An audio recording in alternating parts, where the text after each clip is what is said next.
Ta parole est une lampe à mes pieds, une lumière sur mon sentier. Psaume 119, verset 105. La méditation.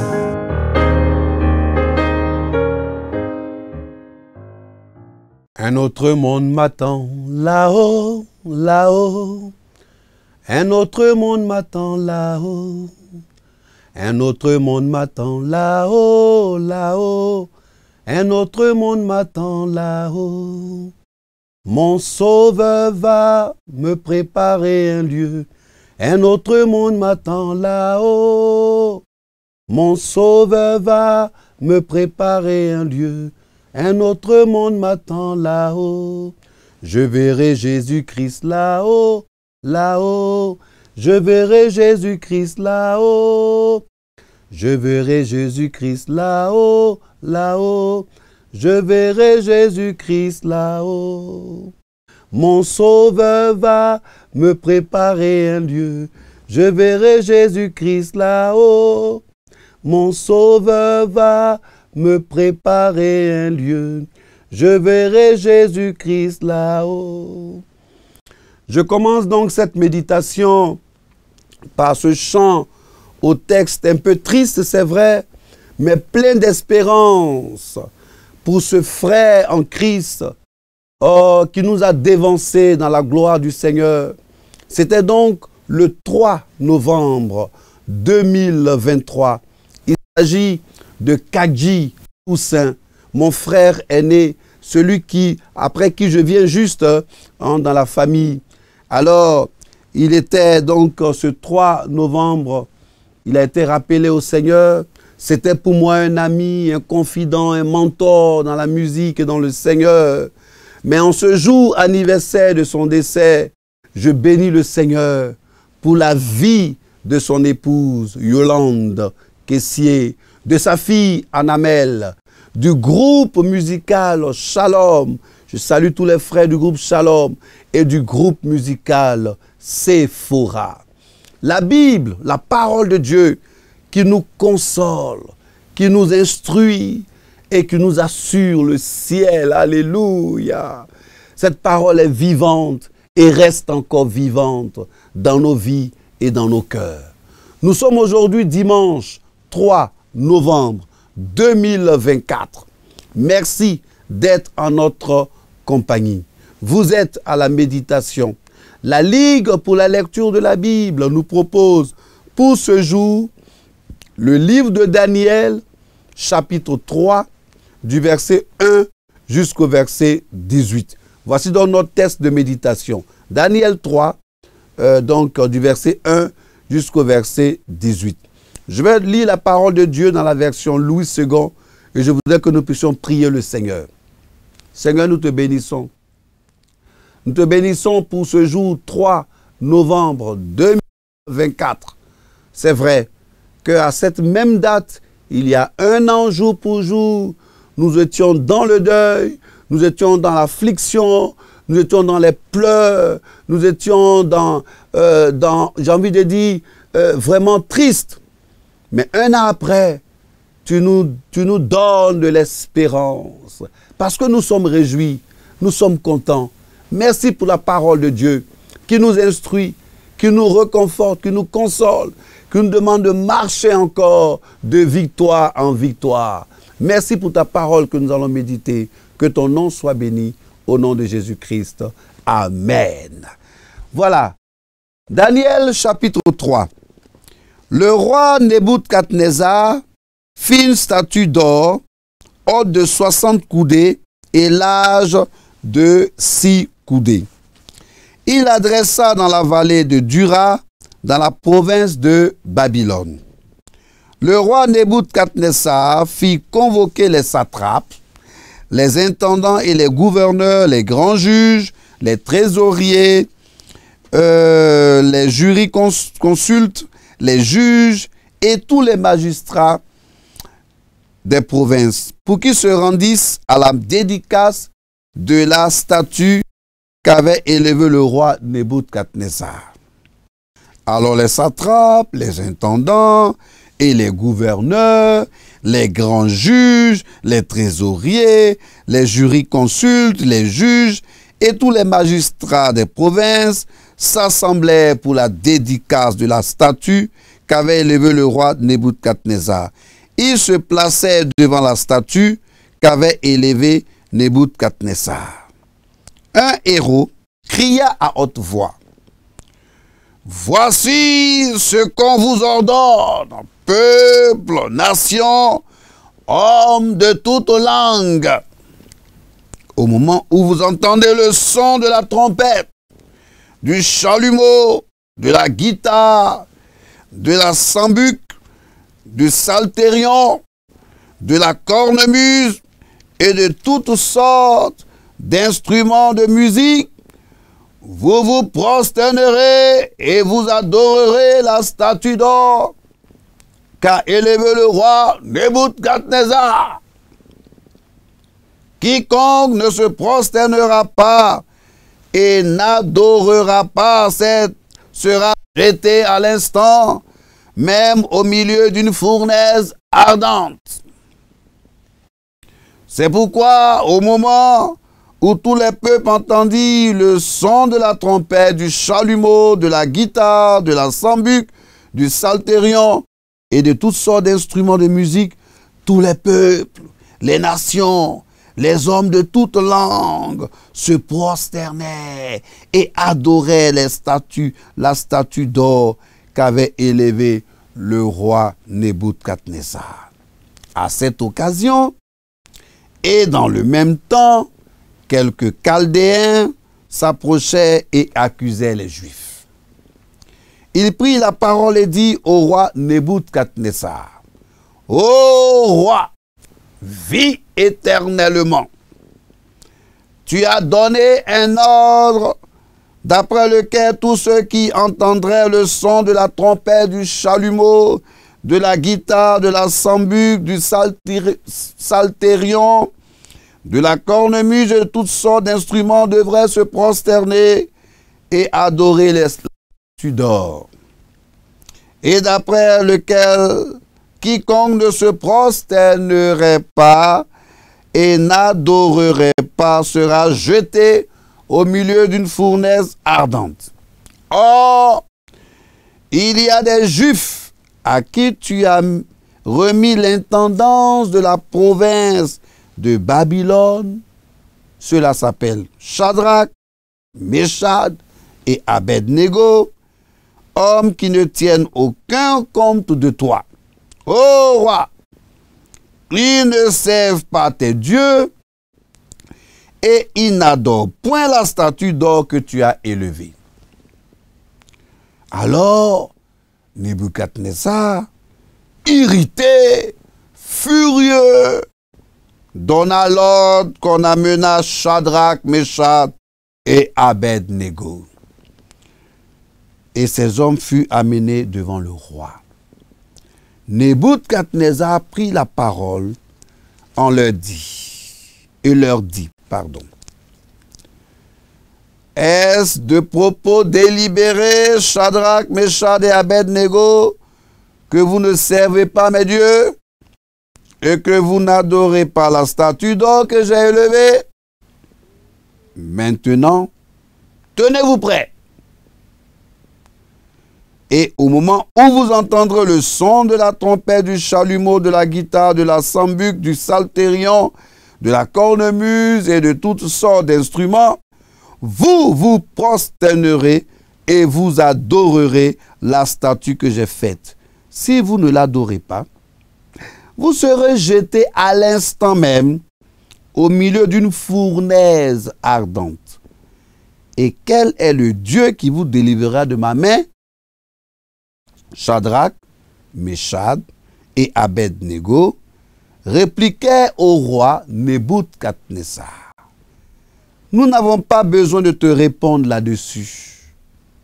Voici, notre Dieu que nous servons peut nous délivrer de la fournaise ardente et il nous délivrera de ta main, ô roi. Verset 18. Sinon, sache, ô roi, que nous ne servirons pas tes dieux et que nous n'adorerons pas la statue d'or que tu as élevée. Ah! Ouais. Ici en Côte d'Ivoire, on dit ils ont pris Fokker. Ils ont pris Fokker. Ce n'est pas avion, hein. Mais on veut dire, ils ont osé, quoi. Ils ont pris Fokker. Voilà. Les frères, là, ils sont forts. Mais ils sont forts de la force de Dieu. Nous allons lire avec, donc méditer avec le lecteur de la Bible, édition 2024, et lecteur adulte, qui nous pose des questions. Et dans le déroulement de notre méditation, nous répondrons à la question 2 et à la question 5. Allons-y donc, évoluons par découpage de versets. Verset 1, la statue d'or. Donc c'était une statue fabriquée par le roi dans son arrogance. Cette statue le représentait et visait à exprimer sa grandeur et sa gloire. Elle reflétait le rêve où il s'était vu comme la tête d'or. On peut le voir au verset 38 du chapitre 2. Cette statue n'était pas nécessairement en or massif. Voilà. Ce n'était pas nécessairement en or massif. Elle était probablement à peu près, mais que recouverte d'or, à l'instar de beaucoup d'objets trouvés dans les ruines de Babylone. Donc cette statue était donc haute d'environ 30 mètres et large de 3 mètres. Elle pouvait rivaliser avec les palmiers très nombreux à cet endroit. Cette statue correspondait à une déification du roi et instaurait le culte de Nebuchadnezzar et de la nation sur laquelle il régnait, en plus du culte rendu à d'autres dieux.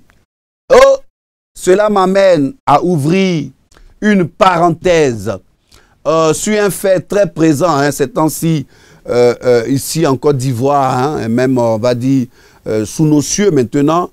Nous voyons des panneaux, des affiches, des programmes, quelquefois qui donnent juste le programme d'une église. C'est-à-dire, il y a culte de louange, tel jour, tel dimanche, de telle à telle heure. Et puis on se surprend de voir sur le panneau qui donne le nom de l'église, mais la photo du pasteur en grand, la photo de son épouse, les deux sont assis, ils sont sur la photo. Ça répond à quoi? Je ne sais pas. Ouais. On veut annoncer que là, c'est une église, on va venir prier le Seigneur, et c'est la photo du pasteur qui est en grand avec son épouse. Alors moi, je ne sais pas si on vient prier le pasteur et son épouse, je ne sais pas qui on vient prier, ou bien si on vient prier Dieu. Ça ressemble un peu à Nebuchadnezzar ici. Le peuple vient adorer le Seigneur, c'est le cas comme ce dimanche 3 novembre, et puis on arrive, c'est la photo du pasteur qui est ici, c'est la photo de son épouse, c'est la photo de je ne sais qui encore comme membre de sa famille. Non, c'est du Nebuchadnezzar, ça. C'est la même chose, en version transformée, en version maquillée. Alors, nous ne venons pas adorer, comme ce dimanche, nous ne venons pas venir adorer, vénérer l'homme de Dieu. Non, nous venons adorer le Seigneur, contempler sa gloire. Cela est valable pour les programmes d'évangélisation, les programmes qui annoncent des séminaires. Arrêtons les grandes photos, les 12 mètres carrés, les dos bleus de notre image. On n'a pas envie de voir votre image. En tout cas, moi, je n'ai pas envie de voir votre image. Moi, j'ai envie de voir le message de Jésus-Christ qui sauve. Alléluia. C'est Jésus que nous venons adorer. L'œuvre de la croix, c'est notre raison d'être et de vivre. Alors, si nous évoluons, si nous agissons comme ça, mais nous sommes des Nebuchadnezzar, il n'y a rien à faire, c'est du Nebuchadnezzar bis, version maquillée, version un peu moderne et très, très, très infographe. Chapitre, verset 2.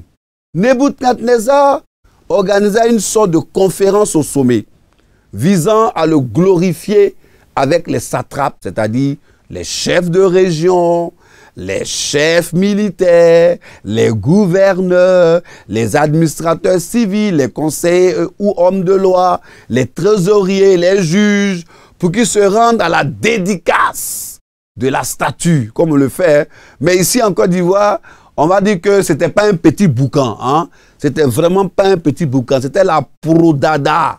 Hein? On allait faire les atalakou, c'est-à-dire on allait dire le bon nom, on allait commencer à égrener les bons noms de Nebuchadnezzar. On allait lui faire des éloges. L'orgueil, le culte de soi, c'est dommage. C'est dommage. Dieu résiste aux orgueilleux. Dieu résiste aux orgueilleux. Verset 5 et verset 6. Nous allons aller à la découverte de quelques objets. Hein, voilà. Il y a eu quelques objets, quelques instruments de musique. La sambuc, instrument de musique en forme de harpe carré ou rectangulaire. Les cordes étaient donc tendues et on en jouait en piquant les cordes. On a parlé aussi de psalterion. Voilà. C'est un instrument de musique dont on égrenait les cordes avec les doigts plutôt qu'avec un médiator. Hein. Les guitaristes savent ce que je dis. Et qui donnait des sons graves. La fournaise ardente. Voilà. Ce sont les objets que nous avons vus ici. Construits comme des tunnels verticaux avec une ouverture à leur sommet, soutenus par des colonnes alimentées en charbon de bois. Hein? Ce n'est pas les petits fours de Poc au four de Gabriel Gare, là, ici à Abidjan, à Yopougon. Non, non, non, c'est pas ça. Hein? Gabriel, apprécié par nos frères guéris, là, c'est une ethnie ici de la Côte d'Ivoire, pour ceux qui nous suivent de l'extérieur. Quand vous arrivez à Yopougon, à Abidjan, il y a un coin qu'on appelle Gabriel Gare. Là-bas, on tue les porcs. Il y a bon porc au four là-bas. Je ne parle pas des fours, des porcs au four de Gabriel Gare. Je parle des fours de la fournaise ardente. Verset 8. Quelques Chaldéens. C'est ce qui est écrit. Il s'agissait probablement de prêtres de Bel-Mérodach qui ressentaient une jalousie dévorante à l'égard de ces jeunes juifs, hein, les compagnons de Daniel, et qui cherchaient donc à les faire mourir. Et au verset 12, ils ne servent pas, n'adorent point. Ils sont venus faire un rapport au roi Nebuchadnezzar. Ici en Côte d'Ivoire, on dit c'est des papatos, c'est-à-dire ils sont venus moucharder. Ils sont venus dire, oh roi, tu as donné des instructions. Voici des gens qui ne suivent pas tes instructions. Les ennemis de ces serviteurs de Dieu rendirent un témoignage clair de leur intégrité. Les ennemis là, ils savaient que les compagnons de Daniel rejetaient l'idolâtrie et restaient fermement attachés au Dieu d'Israël. Alléluia! Je voudrais qu'on rende témoignage comme ça de toi, chers frères, chères sœurs. Je veux que les non-chrétiens là rendent témoignage de toi. Qu'ils puissent dire, lui là, c'est un serviteur de Dieu. Celle-là, c'est une servante de Dieu. Lui là, c'est un chrétien. Celle-là, c'est une chrétienne. Cher pasteur, cher homme de Dieu, les frères en Christ et les sœurs peuvent rendre de faux témoignages contre vous, contre votre famille ou votre ministère. Ils peuvent rendre de faux témoignages. Et ne vous inquiétez pas. La bouche qu'ils prennent pour vous nuire, pour vous détruire, ils prendront cette même bouche pour venir rendre témoignage de votre ministère, de votre appel pastoral, de votre vie. La suite, nous la verrons, n'est-ce pas, dans cette méditation. Mais je veux que vous criez un grand Amen. Parce que la même bouche qu'ils utilisent pour vous vilipender, là, ils vont prendre la même bouche pour rendre témoignage de vous. Au verset 15, quel est le Dieu? Avec arrogance, là. Quel est ce Dieu? Quel est ce Dieu? Le défi du roi allait se retourner contre lui et beaucoup l'embarrasser. Ça allait l'embarrasser. Le vrai Dieu, celui que j'adore, celui que j'aime, celui que je sais, allait prouver qu'il était capable de délivrer les compagnons de Daniel. Alléluia! Dieu est capable de faire tout ce qu'il dit, il fera. il accomplira toutes ses promesses envers toi. Garde la foi en Dieu, il ne t'abandonnera pas. Il fera, il ne t'abandonnera pas. Il fera. Dieu est capable. Il a été capable au temps de Daniel et ses compagnons. Il est capable aujourd'hui. Il sera encore capable parce qu'il s'appelle Jéhovah. Il s'appelle celui qui était, qui est et qui continue d'être. Chers téléspectateurs d'Espérance TV. Verset 16. Nous n'avons pas besoin de te répondre. C'est un nom qui envoie à faire. C'est ce qu'on dit ici en Côte d'Ivoire. C'est un nom qui envoie à faire. Si il t'a répondu, c'est là que tu as dit j'ai été mauvais avec toi. Mais je vais pas, non, pas besoin de te répondre. Les compagnons de Daniel n'avaient pas l'intention de se montrer impolis ou indisciplinés. Non, non, non, non, non. Ou irrespectueux envers le roi. Mais ils voulaient juste montrer au roi que, ils n'avaient pas à revenir sur leur décision.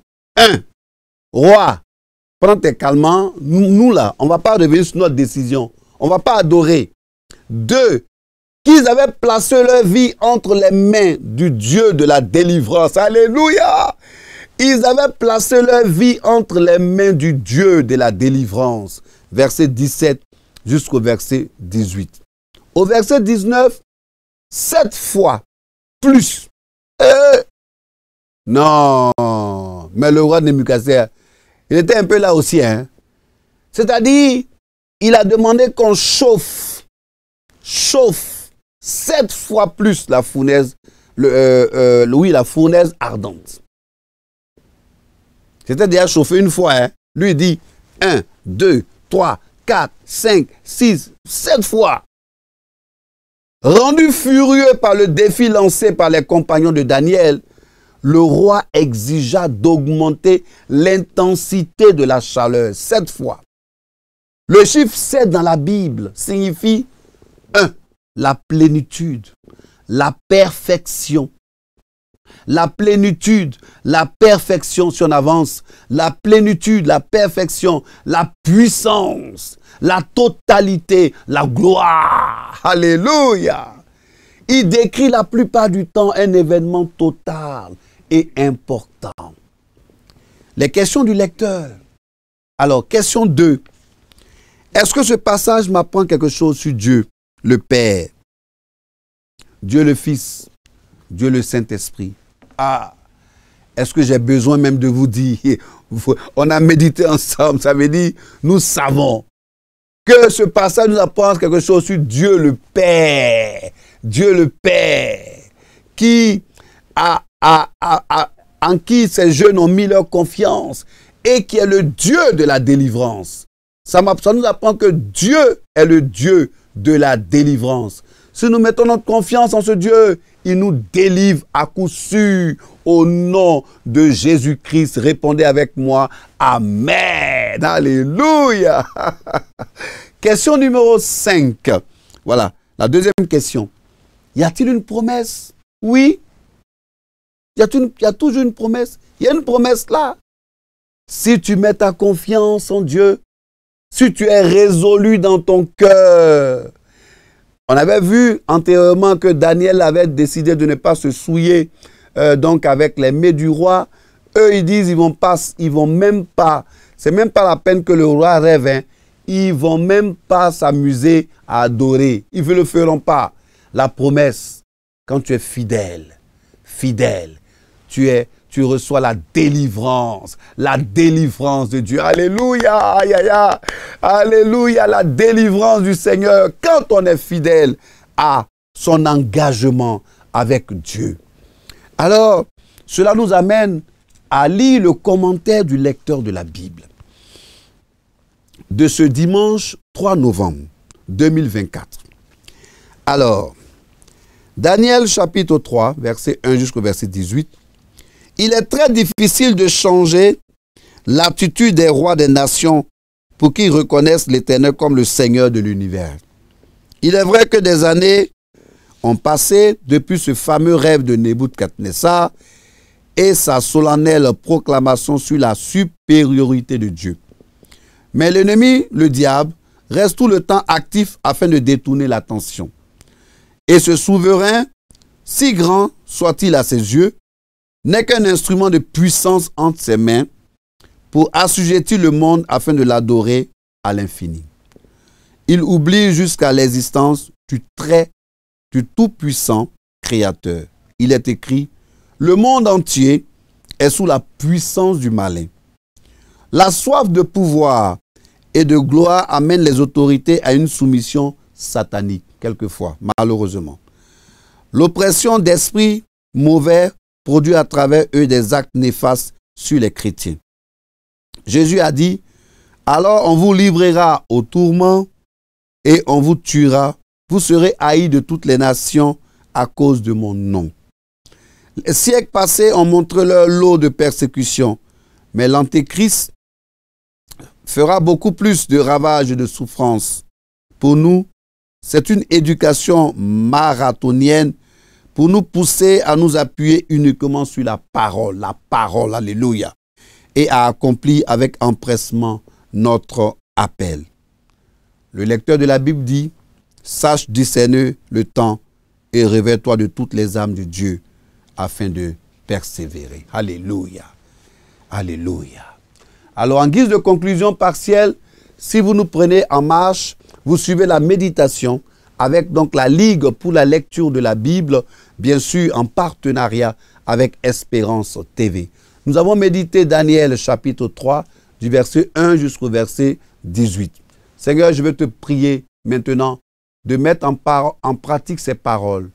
Ce que nous avons médité, les compagnons de Daniel qui ont décidé de ne même pas adorer la statue, quel que soit ce qu'ils allaient encourir, Seigneur, la fournaise ardente.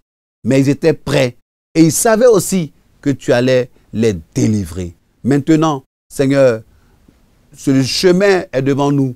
Donne-nous en ce jour de faire comme les compagnons de Daniel, comme Daniel, et de n'avoir foi qu'en toi seul, parce que tu es le Dieu de la délivrance. Que ton nom soit béni au nom de Jésus-Christ. Amen. Espérance TV pour le salut du monde. C'est ici que nous nous arrêtons pour la méditation de ce jour.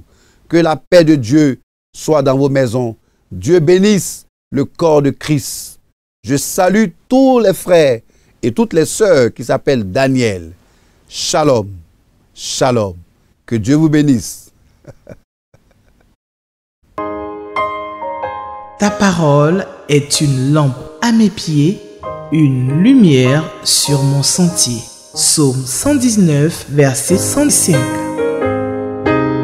La méditation.